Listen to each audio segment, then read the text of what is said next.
Hello, and welcome to Federal Flash. I'm Monica Allman, and I'm joined by Lindsay Dworkin. Yesterday, the House Education Appropriations Subcommittee considered a bill to fund the U.S. Department of Education in fiscal year 2018. Let's turn to Lindsay for a readout of how the hearing went. Thanks, Monica. Although the House proposal does not include cuts as severe as those proposed by the President in May, the bill does slash funding for the U.S. Department of Education by $2.4 billion. Notably, funding for special education and student support and enrichment grants, also known as Title IV Part A, saw increases. Title I was level funded, while other programs, including Title II grants for teacher improvement and comprehensive literacy development grants, were cut or eliminated. Ultimately, the bill was voted out of the subcommittee on a straight party line vote, with no Democrats supporting the measure.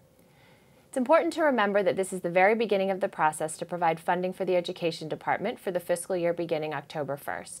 The Senate will also draft its own proposal to fund the department, and ultimately any bill will require bipartisan support, with input from both House and Senate Republicans and Democrats, if it is to pass Congress and go to President Trump for signature. Thanks, Lindsay.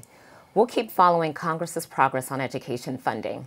And in case you missed it while celebrating the Independence Day holiday, the department gave 5 more states, Connecticut, Louisiana, New Jersey, Oregon, and Tennessee, preliminary feedback on their plans to implement the Every Student Succeeds Act, or ESSA. The department previously provided feedback to Delaware, Nevada, and New Mexico, which was met with mixed reviews from policymakers and advocates. In addition to the ongoing feedback from the department to states, there are several other ESSA implementation efforts underway. Lindsay, can you tell us more? Sure. First, next Tuesday, the House Education and Workforce Committee will hold a hearing on the implementation of ESSA, specifically looking at state and local reform efforts. The Alliance's very own Philip Lovell will testify. For more information on the hearing and to watch a live webcast, please visit the link below. Second, the Alliance for Excellent Education, National Conference of State Legislatures, and National Association of State Boards of Education will host a summit to discuss implementation and school improvement models.